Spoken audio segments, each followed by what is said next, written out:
Então, nós estamos falando sobre cultura, certo? A primeira aula introduziu o conceito de cultura para vocês. Agora, vamos ver exemplos práticos. Como será, então, essa questão cultural, dessa carga cultural que nós recebemos na nossa própria política brasileira? Então, eu trago a proposta de discutir algumas questões políticas, porque daqui a pouco, nas unidades, nós vamos ver sobre política, e como que se estabelece essa relação, então, entre cultura e comportamento político. Então, aqui o impacto da cultura na política e sociedade, o exemplo do Brasil. Então, porque senão fica muito vago, eu fico falando lá, fica pensando que é só os antropólogos que precisam entender de cultura, que só faz parte desse universo muito específico, né, da etnografia, e não, faz parte da nossa vida diária. Quer ver? Vamos dar exemplo para vocês.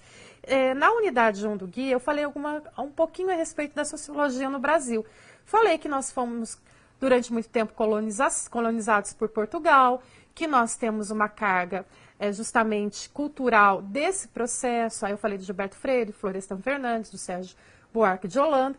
E lá no Sérgio Buarque de Holanda, ele definiu o homem brasileiro como o homem cordial, aquele que age pelo coração, que age muito mais pela emoção do que pela razão, aquele que quer colher o fruto sem plantar a árvore. Lembra? Eu dei esse exemplo para vocês lá na unidade 1. E aqui, o que significa isso, na verdade, se não o reflexo da nossa cultura? Então, essa característica de querer colher o fruto sem plantar a árvore é o que a gente chama, todo mundo sabe o que é o jeitinho brasileiro. Então, o jeitinho brasileiro é uma carga cultural, é uma cultura do Brasil, define um pouco a nossa brasilidade, que são os elementos culturais. Então, nós nascemos no Brasil, então, de certa forma, nós somos influenciados por esse comportamento.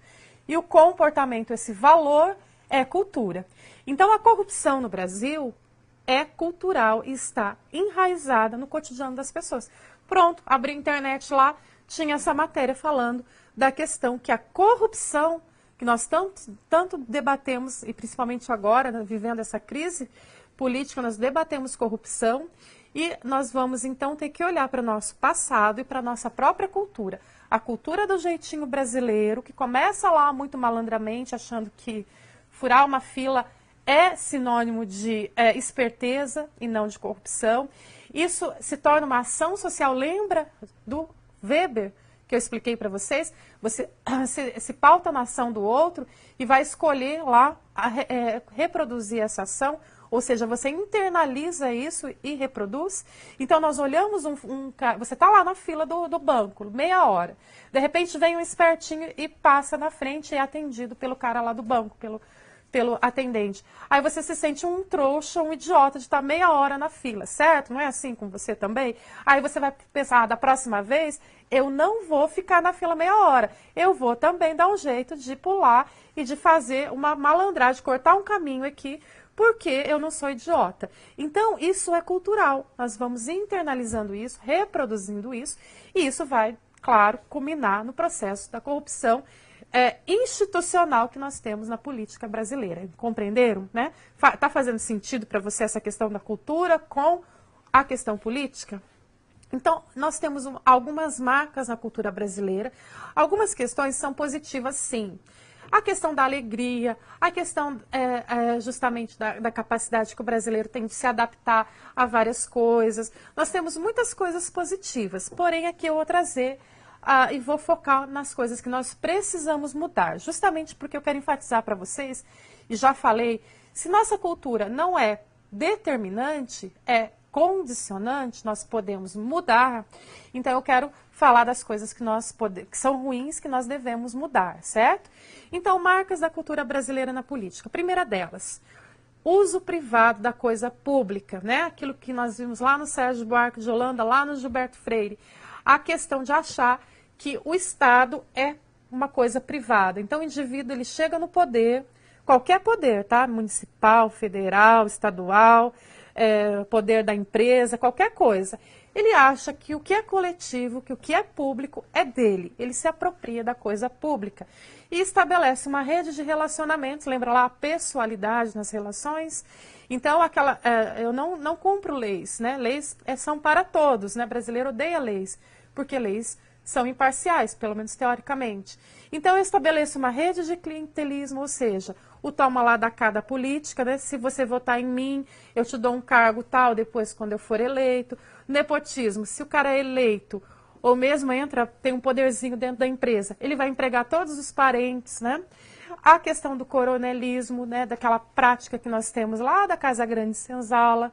Nós temos também, por conta do nosso passado colonial e também por conta de uma política que vem lá desde a Primeira República, a ideia é que o Estado nos salvará. Tudo no Estado, nada fora do Estado. Então, nós temos a concepção do estatismo acentuado.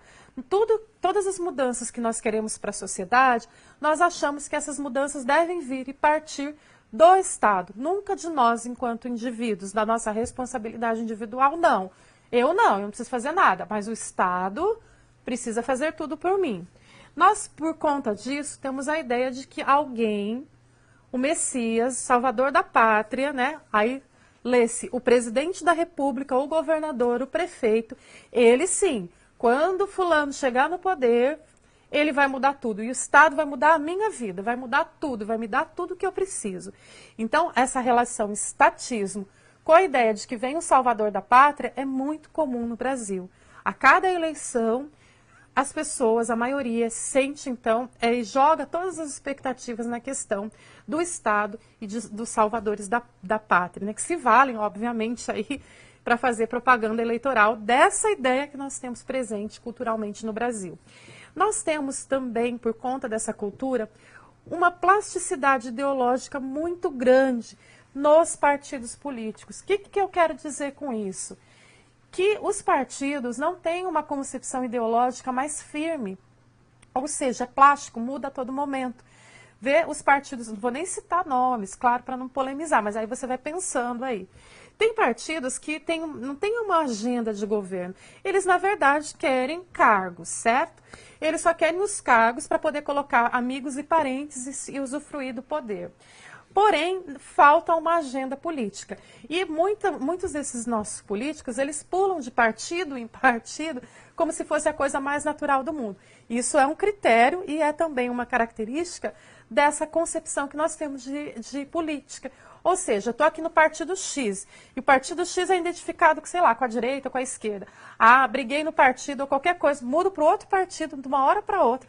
Ou seja, como se fosse supernatural mudar de ideologia. E nós somos assim, e nós, enquanto eleitores, achamos a coisa mais natural do mundo essa mudança, esse oportunismo que existe na política brasileira. Nós também temos uma tendência, aí vocês têm muitos exemplos, né? Da questão de ver a política como entretenimento muitas vezes, né? E a questão dessa espetacularização política, né? Então, os nossos políticos, eles não são muito racionais, e nem nós somos muito racionais em relação a eles, e nem eles em relação a nós. Quando vão fazer discursos, quando vão fazer uma votação importante na Câmara, por exemplo, dos deputados, vai lá uma votação transmitida em rede nacional, o que você vê é patético em relação à questão dos argumentos levantados pelos nossos deputados, pelos nossos senadores, né? Ou seja, não é racional, é fortemente emocional. Aí nós temos que considerar lembrar do homem cordial do Sérgio Buarque de Holanda.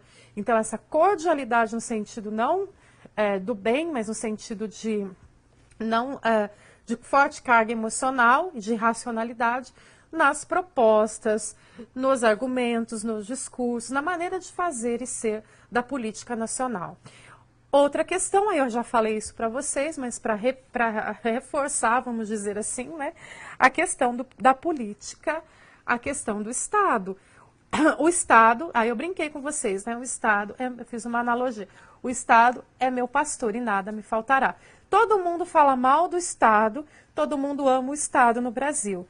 Porque nós necessitamos e nós pensamos que o Estado vai atender a todas as nossas necessidades. No fundo, o sonho do brasileiro é ser sustentado literalmente pelo Estado, né? E nunca a questão das responsabilidades individuais. Na questão da legislação, eu já apontei para vocês, mas reforçando, né? Tem alguns teóricos que falam que o Brasil é um self-service normativo, ou seja, É como se você entrasse lá num buffet self-service, fosse lá e tivesse 1000 coisas, aí você vai lá e só pega aquilo que você quer comer, aquilo que mais te agrada, certo? E na questão no Brasil de leis é assim, nós temos milhares de leis, só que como que o brasileiro se comporta em relação à lei, né? Por isso que tem aquela famosa frase no Brasil, infeliz inclusive, que no Brasil tem lei que pega e tem lei que não pega. Como assim tem lei que pega e tem lei que não pega? A lei não é para pegar? A lei não é uma lei para ser cumprida? Né? A lei não é um fato social?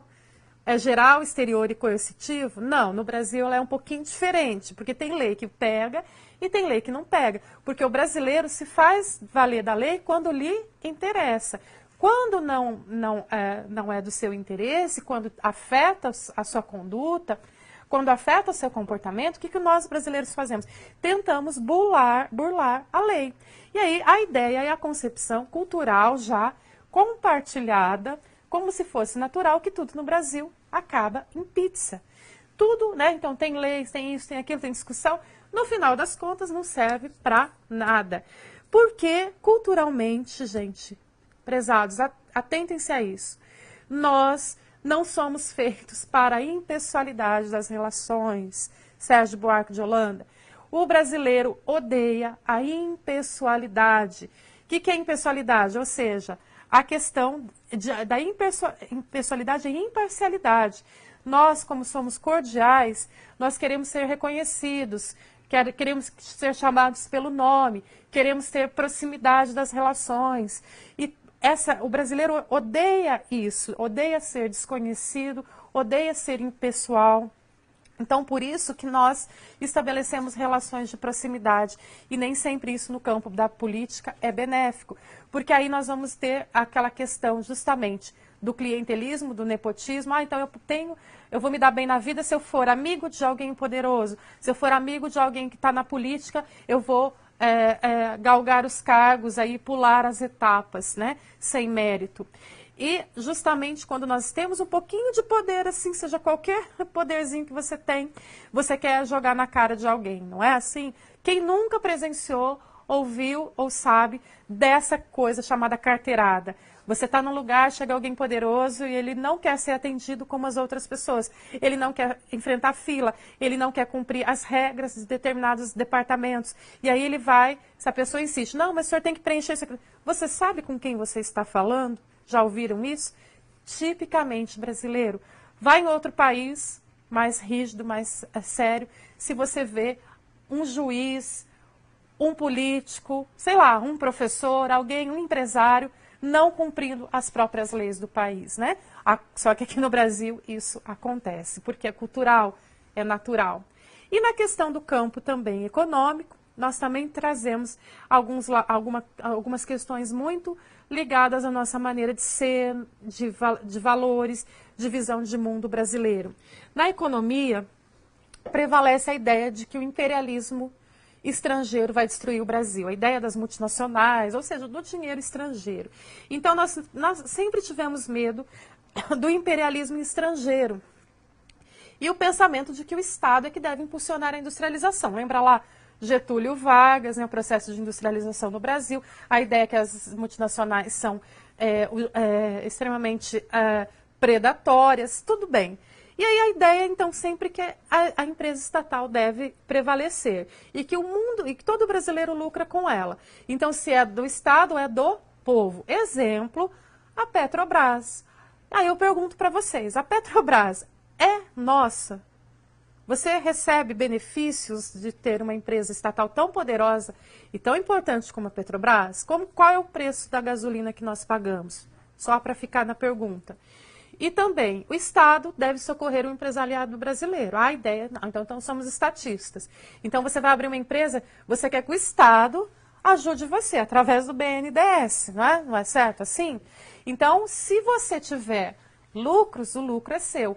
E se você falir ou quiser dar o golpe, de quem é o prejuízo? De toda a coletividade brasileira, certo? Quantas empresas não pegam bilhões do BNDES e depois simplesmente desaparecem? Para quem que fica a conta? Respondido também. Nós também não temos a questão justamente da ideia de poupança, porque poupar é uma coisa cultural. E o brasileiro nunca poupa, porque ele tem a ideia do hedonismo, né? Vamos viver aqui agora e não vamos pensar no futuro, porque quem tem que pensar no futuro é o Estado. É o Estado que tem que me prover para o futuro, eu não. Eu não preciso de poupança, eu não preciso de prudência, eu não. Eu posso ser qualquer coisa, fazer qualquer coisa, porque é o Estado que deve, então, me beneficiar. Tudo isso, né? E, ao mesmo tempo, esse medo que nós temos do imperialismo estrangeiro é muito paradoxal. Porque no Brasil nós somos os maiores consumidores de marcas internacionais. Então, não é contraditório? O brasileiro é o que mais ostenta, que paga mais caro pelas coisas, é o brasileiro. Tem estudos que falam que estrangeiros ficam assim impressionados como que o brasileiro gasta e ostenta coisas. Fala que não tem dinheiro, fala que tem crise econômica, mas nós estamos ostentando e pagando caríssimo, por conta, claro, da tributação, em marcas internacionais. Ou seja, é ruim ou não é ruim a empresa e o capital estrangeiro? Imita o padrão de consumo de outros países, como eu falei, das classes mais altas.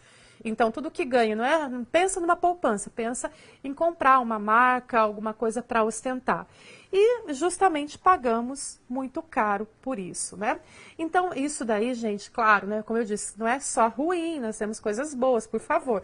Não fique com essa imagem que eu estou dizendo que o Brasil não tem remédio. Tem, só estou trazendo isso aqui para discutirmos e para pensarmos. Tudo isso é cultural, não é? Então, mas nós podemos mudar a cultura? Podemos. E é isso que nós devemos fazer enquanto cidadania, enquanto consciência política, é entender que nós temos esses problemas e resolvê-los. E falar, não, eu vou mudar a corrupção no Brasil, mas a partir de quem? De alguém que vai entrar lá no poder e falar, a partir de amanhã tem mais corrupção? Não, a partir da nossa prática diária, constante, de cada um de nós, desde os mínimos detalhes, lá na nossa casa, até o campo macro, que é a política. Aí, se você quiser saber um pouquinho mais sobre isso, deixei uns livros aqui para vocês. E vejo vocês, então, na próxima aula dessa unidade. Um espaço para o seu talento, onde você estiver, unindo a qualidade de uma universidade de verdade. A qualquer hora, em qualquer lugar, você pensa em EAD, eu penso em Unipar. A qualquer hora, em qualquer lugar, educação à distância é Unipar.